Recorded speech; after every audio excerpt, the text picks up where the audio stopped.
Yo'l harakati qoidalariga beparvolik va tajribasiz haydovchilik faoliyati ortidan og'ir oqibatlar yuzaga kelishi mumkin. Yaqinda sodir bo'lgan yarimir fojiali yo'l transport hodisasi bunga misol bo'la oladi. Muxbirimizning navbatdagi lavhasi shu haqda.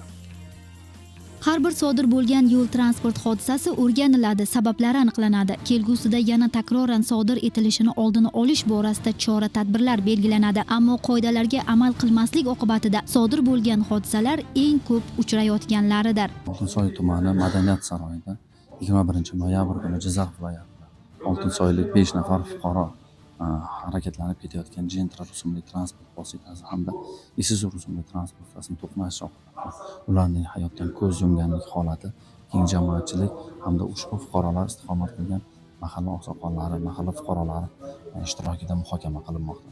Muhokamada viloyat yo'l harakati xavfsizligi boshqarmasi boshlig'i tuman mas'ullari tomonidan yig'ilganlarga yo'llarda xavfsiz harakatlanish uchun e'tibor qaratishimiz lozim bo'lgan jamoatchilik nazoratini kuchaytirish masalalari borasida tavsiyalar berilmoqda.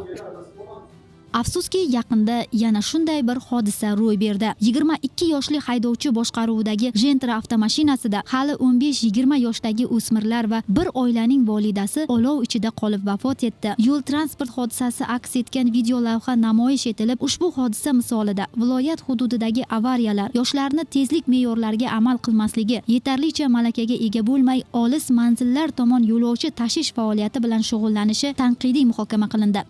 Beparvolik qilmasligimiz kerak-da. Har bir beparvolikning orqasida bir og'ir musibat yotgan bo'ladi. Siz o'zingizni chekkaga tortsangiz, men o'zimni chekkaga tortsam, ertaga o'sha bolalar bilan bo'lgan ko'ngilsiz hodisa bizni ham yaqinimiz bilan bo'lishi mumkin. Ko'rgan har mana shuncha odam avtomobilda o'tirgan odam bitta odamga yetkazsa, bitta yo'l transport hodisasini oldini oling. Mas'ullar yig'ilishda ishtirok etayotgan nuroniylardan yoshlarga nasihat qilishlarini, yo'llarimizni xavfsiz etishda barchani birdek mas'uliyatli bo'lishga chaqirishdi.